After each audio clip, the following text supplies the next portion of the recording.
उत्तर प्रदेश में 2022 विधानसभा चुनाव का बिगुल बज चुका है। इस सिलसिले में हम बात करेंगे समाजवादी पार्टी के राष्ट्रीय प्रवक्ता आशुतोष वर्मा से। सर, सबसे पहले आपका स्वागत करते हैं। नमस्कार जी, नमस्कार। 2022 का जो विधानसभा चुनाव है वो किस मुद्दे पे समाजवादी पार्टी लड़ेगी? देखिए, 2022 में समाजवादी पार्टी ने जो अपने मुद्दे बनाए हैं वो जनमानस के मुद्दे हैं।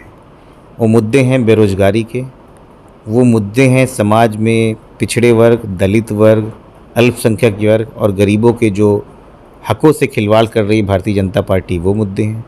वो मुद्दे हैं हमारी और आपकी रसोई से निकले हुए मुद्दे, पेट्रोल और डीजल में और गैस के बढ़ते हुए दाम के मुद्दे।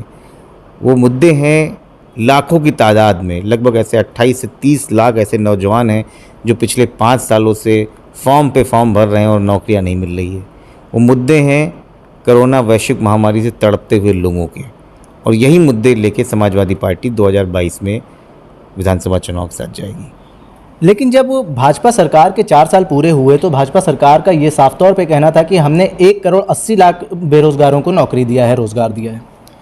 देखिए, भारतीय जनता पार्टी के साथ एक परेशानी ये है कि वो झूठ भी ऐसा बोलती है कि झूठ भी समझ में आ जाता है। शुरुआत इन्होंने करी कि हम नौकरियां देंगे, प्रतिवर्ष 1 करोड़ नौकरी देंगे, तो आज की डेट में ऐसा है कि हिंदुस्तान में अकेले 15 से 20 करोड़ ऐसे नौजवान हैं जो नौकरी चाहते हैं और नौकरी नहीं है। वैश्विक महामारी ने इस पर और जोर दिया है।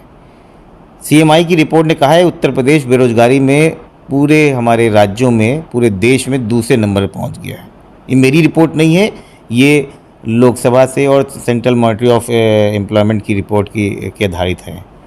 उसके बाद इन्होंने कहा कि भाई जो स्वरोजगार हैं, जैसे जोमेटो, स्विगी, हाँ खासकर पकौड़े तलने की बात भी कर रहे थे, उसको भी हम रोज़गार में गिनेंगे। और आज की डेट में आकिब जी, सरसों का तेल 250 रुपये, 200 सवा 200 रुपये लीटर चल रहा है। सो इसका मतलब पकौड़े भी नहीं तले जा सकते हैं। सो भारतीय जनता पार्टी जो कहती है वो समझ लीजिए कि वो नहीं कर सकती है, वही कहना शुरू करती है, और वो प्रचार तंत्र की पार्टी है। वो ज़मीनी से कोई मतलब नहीं है, उनको ज़मीनी लोगों से मतलब नहीं है। हम लोग अभी आंदोलन से वापस आए हैं, ज्ञापन दिया है। लखनऊ नगर तहसील में कम से कम 2,500 से 3,000 समाजवादी पार्टी के कार्यकर्ता, सभी फ्रंटल के लोग, शिक्षक सभा और सभी लोगों के रूप में हुजूम उधर पे आ गया था। एक समय ये लगने लगा था कि नेशनल हाईवे जो चलता है शहीद पथ, वो भी ब्लॉक हो जाएगा, लेकिन समाजवादी पार्टी ने अनुशासन से काम किया, सांकेतिक तरीके से गए, बैलगाड़ी से गए, टांगे से गए, पेट्रोल डीजल लेके गए कि भाई हम इसका क्या करेंगे, साइकिलों से चल के गए, और SDM साहब को और SP साहब को हम लोगों ने ज्ञापन दिया और बताया कि ये है हमारी ताकत। अगर सरकारें इस पर ध्यान नहीं देंगे तो आंदोलन इससे भी भीषण होगा। और ये सभी 80 जिलों में ब्लॉक स्तर पे, तहसील स्तर पे आंदोलन समाजवादी पार्टी द्वारा सफलतापूर्वक किया गया है। आने वाले चुनाव में देखा जाए तो दावेदारी पेश करने के लिए नई पार्टियां भी उतर रही हैं मैदान में। समाजवादी पार्टी सबसे बड़ा विपक्षी चेहरा है जो उत्तर प्रदेश में, उनसे बेहतर कैसे काम करेगी? क्योंकि सबके एक ही मुद्दे हैं, बेरोजगारी, सबका एक ही मुद्दा है, महंगाई, तो कैसे उससे बेहतर साबित होगी समाजवादी पार्टी? देखिए आकिब जी, ये तो आप मानते हैं कि मुद्दे अगर सभी पार्टियों के हैं, एक ही हैं, तो इसका मतलब समस्या गहरी है। उस लोकतंत्र में सबको खुली छूट दी है, कोई भी आके कहीं भी चुनाव लड़ कर सकता है। अगर भारतीय है तो आराम से चुनाव लड़े। समाजवादी पार्टी की एक अपनी रणनीति है। उत्तर प्रदेश में सबसे बड़ा संगठन भी लेके आती है। उत्तर प्रदेश में सबसे ज़्यादा ज़मीनी स्तर पे काम करने वाले कार्यकर्ता हैं, और इसकी बानगी आपने जिला पंचायत के चुनाव में देखा है। पहली बार ऐसा हुआ है पिछले 45 सालों से, जब से पंचायत चुनाव हो रहा है, कि सत्ताधारी दल तीसरे नंबर पे आती है, और ये खतरनाक है। भारतीय जनता पार्टी गुंडई, पुलिस के दम पे, JCB के दम पे, प्रशासनिक अधिकारियों के दम पे अध्यक्ष तो बना सकती है, लेकिन लोगों द्वारा जो चुना गया है उसको नहीं झुटला सकती है। और समाजवादी पार्टी ने अपने संगठनात्मक, अपनी कार्यशैली की वजह से ही इतनी ज़्यादा विपक्ष में रहते हुए जिला पंचायत सदस्य बनाए। यही एक मेरे लिए उदाहरण आपको देने के लिए अभी। इस बार हम बात करें तो असदुद्दीन ओवैसी भी मैदान में उतर रहे हैं, तो क्या मुस्लिम वोट उनकी तरफ भी डाइवर्ट होगा?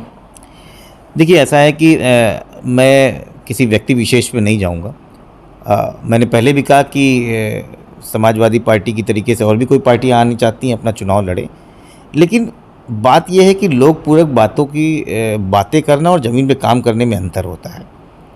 कोई पार्टी किस तरीके से सामाजिक न्याय की लड़ाई को तोड़ता है, अगर आपको देखना है तो आपके सामने बिहार चुनाव पड़ा हुआ है। बिहार चुनाव में सारी सेकुलर पार्टीज़ जुड़ के एक बहुत अच्छे विकल्प के रूप में तेजस्वी यादव जी को मुख्यमंत्री बनाने जा रही थी। क्या हुआ? ओवैसी जी ने वहाँ एंट्री करी, एक फ्रेंडली मैच खेला, तुम मुझे गाली दो मैं तुमको गाली दूँ, वोटों का ध्रुवीकरण हुआ, 5 विधायक अपने जिताया और पूरे सेकुलरिज्म के झंडे को गिरा के वहीं पे गाड़ दिया।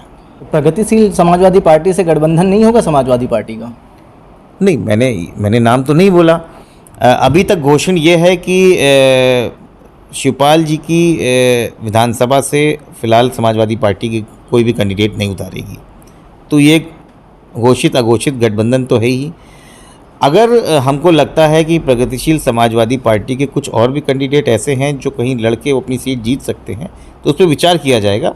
घोषणा अगले पखवाड़े तक आपको उससे मिल जाएगी, लेकिन वो हमारे साथ में है। ये हमारे साथ मौजूद थे समाजवादी पार्टी के राष्ट्रीय प्रवक्ता आशुतोष वर्मा। मैं आकिब मिराज खान, जन संदेश टाइम्स, लखनऊ।